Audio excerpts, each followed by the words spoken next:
নমস্কার, এক ফোনে বাংলা নিয়ে আপনাদের সঙ্গে রয়েছি আমি সান্নিক। প্রথমেই বীরভূমের খবরে নজর রাখবো। বীরভূমের কাঁকরতলায় তৃণমূল নেতা খুন। রাতে বাইকে করে বাড়ি ফেরার সময় হামলা, তৃণমূল নেতাকে লোহার রড দিয়ে মার।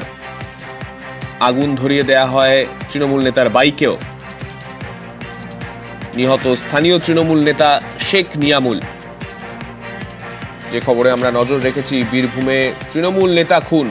ঠিক কি ঘটনা ঘটেছে, কি কারণে এই খুন করা হলো তৃণমূল নেতাকে, জানবো। আমাদের প্রতিনিধি সুপ্রতিম রয়েছেন আমাদের সঙ্গে। সুপ্রতিম, দেখো, বীরভূমের কাকরতলার বড় গ্রামের ঘটনা এবং যেটা জানার বিষয় এখনো পর্যন্ত সেটা হচ্ছে পুরোনো বিবাদের জের।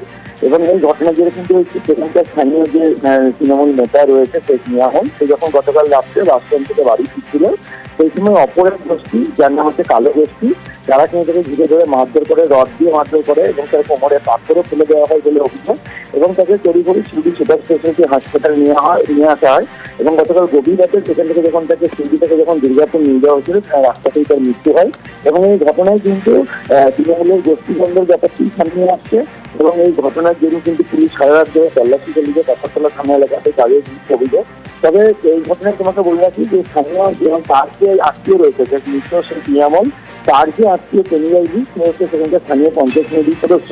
সেই দিকে দাবি করেছে যে তৃণমূলের গোষ্ঠীদ্বন্দ্ব নেই, এদের মধ্যে নিজেদের মধ্যে একটা গন্ডগোল ছিল, তারই এই ঘটনা। যদিও পুলিশ কিন্তু সমস্যাটা গুরুত্ব দিয়ে দেখছে এবং যেহেতু একজন স্থানীয় নেতা মারা গেছে, এলাকায় পুলিশি তল্লাশি বাড়ানো হয়েছে এবং যাদের বিরুদ্ধে অভিযোগ তাদের খোঁজেও কিন্তু তল্লাশি চলছে।